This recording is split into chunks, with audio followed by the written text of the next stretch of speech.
Welcome to the program. I'm Jeremy Fernandez. It's been a big week of numbers, both in COVID infections and vaccinations. While Victoria and the ACT endure lockdown with the aim of suppressing the virus, there's been a stunning admission from Gladys Berejiklian this week that COVID zero is now unrealistic in New South Wales. In a moment, we'll get some analysis on the transparency of health advice and data that's delivered behind closed doors. Also, will our freedoms depend on when and how quickly children can be vaccinated? First, let's take a look at the case numbers with Casey Briggs. Well, some pretty bleak numbers, Jeremy, coming out of both of our two most populated states. In New South Wales, that exponential curve is still growing. We've got 600 cases or more for 3 days in a row, a 7-day average well above 500 now.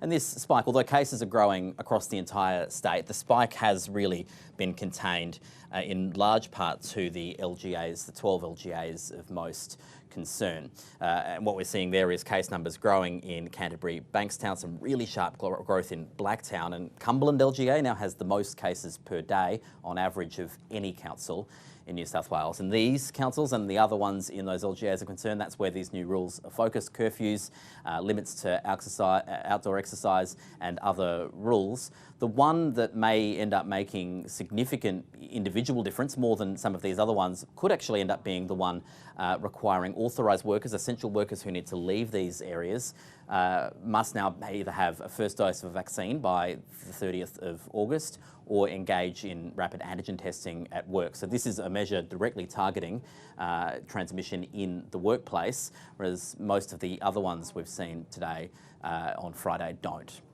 In Victoria, we've got case numbers now in the 50s for 2 days in a row. 50 cases on Friday, significantly different makeup though to the one of the day before, because on Thursday they were largely isolated.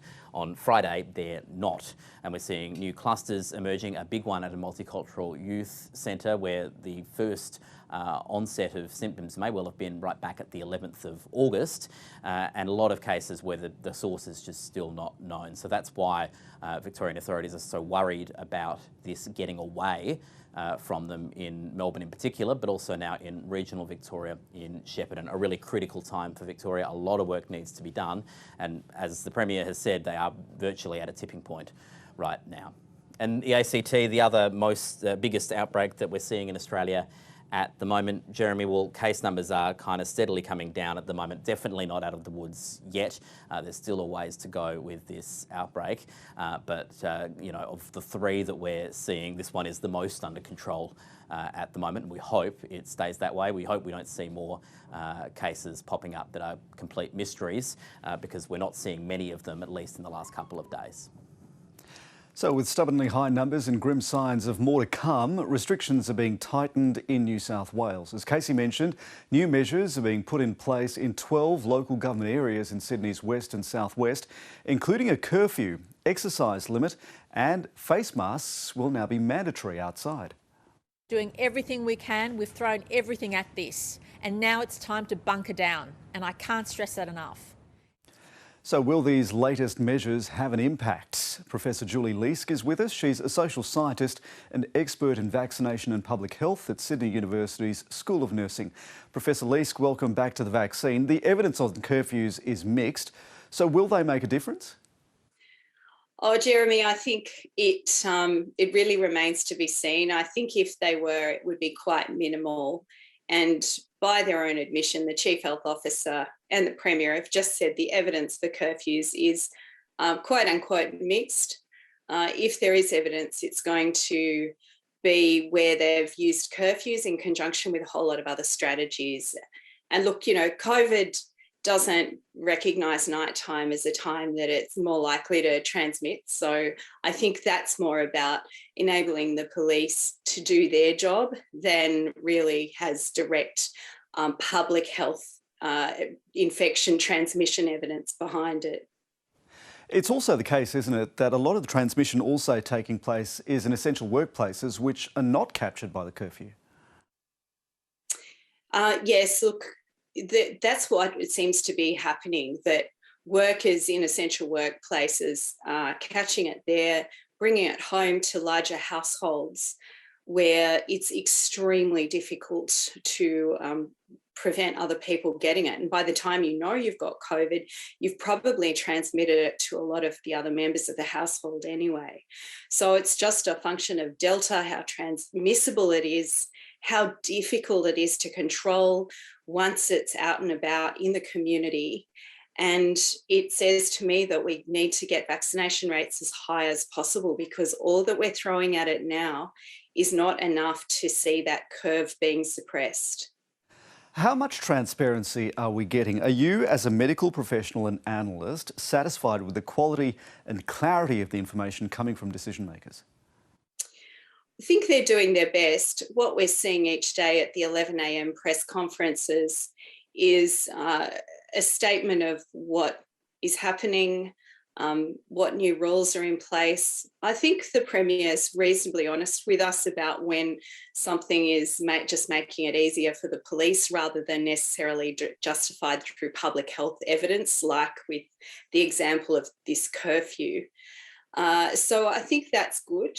Sometimes I think we tend to get these scripts of, you know, what we all need to do, how we need to be doing the right thing and how we need to be vaccinating, and all that's fine. But I think I'd like to see a little more precision in the advice, and I'd like to see more epidemiological evidence behind that advice so that we're really clear on the rationale for each action.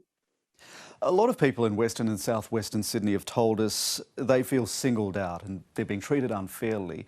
Is it worth keeping the rules like the curfew applied equally across Sydney so it's less confusing and also doesn't ruin the goodwill that's needed for people to keep complying with those rules?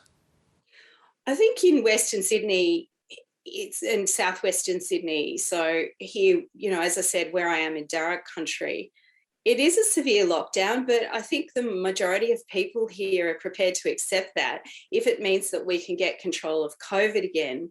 It is dispiriting when we hear commentary from outside of Sydney or New South Wales saying that the lockdown isn't severe enough, because the lived experience of it is that it is very severe. And in fact, the mobility trends show there is a consistent effect on mobility, and it's greatly reduced in New South Wales. So, yeah, look, a government are going to have to be very careful and thoughtful in the way they continue to apply and loosen restrictions for particular LGAs.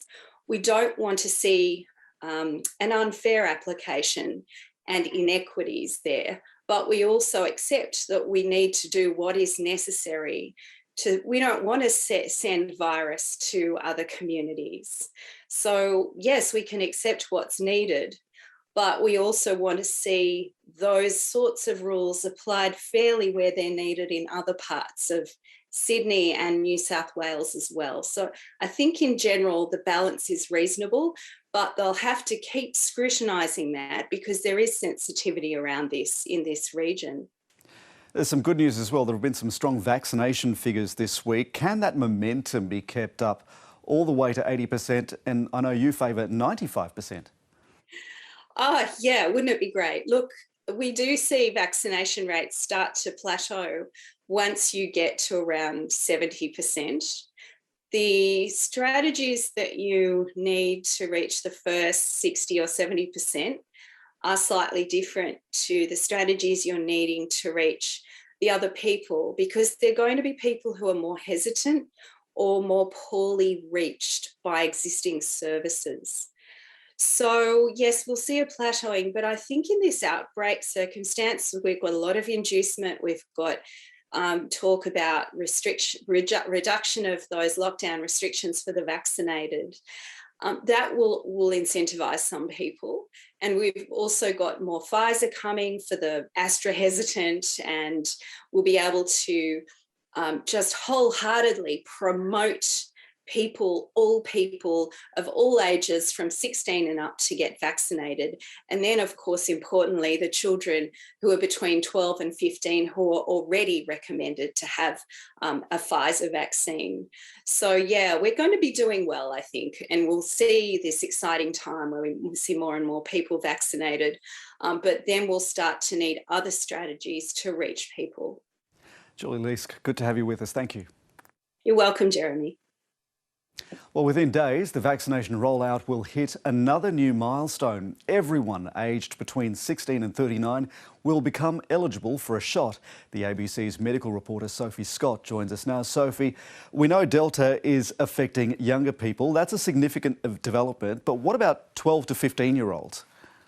Yeah, look, this is an important group as well. And the Therapeutic Goods Administration, the TGA, has approved the use of the Pfizer vaccine for that age group, the 12 to 15-year-olds. But at the moment, it's only being rolled out for those who are more vulnerable, so Indigenous kids and those with complex health problems. In Darwin, in the Northern Territory, for example, they've said that people with those conditions can now get it if you're 12 to 15 outside Darwin. And we know this is important because we know that Delta affects children. We're seeing a lot more children getting Delta than previous strains. For example, in New South Wales, in the last couple of months, we've seen 3,000 people aged under 19 get the Delta strain of COVID. So it really is important to look at what that vaccination of that age group will look like. What we're waiting on now is the ATAGI advice. This is the group that advises the government on what that rollout should look like for 12 to 15-year-olds. So do we have any clues as to what that rollout would look like for that younger age group? Well, we've got a bit of an indication. The Health Minister, Greg Hunt, has said that the good news is we do have enough of the Pfizer vaccine for that age group. And the rollout will generally look like it is for the older age groups. So he said that we'll be able to get it from pharmacies, from GPs, from the state and federal vaccination hubs. And they're even talking to the states about a school-based program as well. So it looks like it's going to be pretty widely available. As to the timing of that rollout, it's still up in the air a little bit. It depends on the ATAGI advice. But I would imagine it would still be either later this year or early next year by the time it fully cranks up. But it's going to be a very important part of getting kids back to school safely to see them vaccinated, to make sure that they're not spreading the virus either between themselves or taking it back to their houses as well. And when we talk about kids going back to school, what about the younger age groups who were traditionally not really affected by that original strain, but Delta tells a different story. So what about people 11 and under? That's right. There was some interesting research out the other day showing that actually toddlers spread the virus more than any other age group of kids. But the studies into vaccines for that age group are still underway. So there are big studies in the US with the Pfizer vaccine and Moderna as well, all the way down to kids as young as 6 months. And so there's a study of 5,000 children. Now, those studies aren't expected to be finished until the end of the year. And so in Australia, we would wait until the findings of those studies, and then our experts here would look at those findings and then decide if we were going to have it in Australia. So the experts that we've spoken to said it wouldn't be until early next year at the earliest that we would look at vaccinating kids under 12. So it's still a little way off. Now, let's go back to adults now. Is it clear yet when those who are vaccinated will start getting booster shots? Is that in the program yet? Well, certainly it's not in Australia, but overseas it's definitely become an issue. The United States government has said that they will be rolling out boosters for people who got the vaccine 8 months ago. So this is people who got Pfizer or Moderna. So they'll now get a third shot, a booster shot of a vaccine. And it will start with the most vulnerable groups. So it'll start with nursing home residents and healthcare workers and emergency service workers. And then it'll go in age groups as well. So it'll start with older people all the way down to younger people. And the good thing in the US is they've got 100 million doses of a stockpile of vaccines for boosters. So they're very well prepared for a booster vaccine program. There are some ethical issues that the WHO has raised about whether we should be rolling out boosters when some countries haven't even vaccinated their populations the first time around. But certainly in the US, it's definitely on the agenda. And I'm sure given the Delta strain, we know it's here in Australia now. We're going to have to be dealing with boosters down the track. But we're not at that stage yet. We're still waiting to everyone to get their 2 doses of a vaccine first. But you could imagine that maybe, say, in about 8 months or even 12 months, we'll be talking about boosters in Australia. Indeed. Sophie Scott, good to have you with us again. Thanks so much for joining us. Thank you. And that is the vaccine for this week. You can catch up with the show anytime on iView and the ABC's YouTube channel. For now, from all of us, stay safe. Thanks for your company.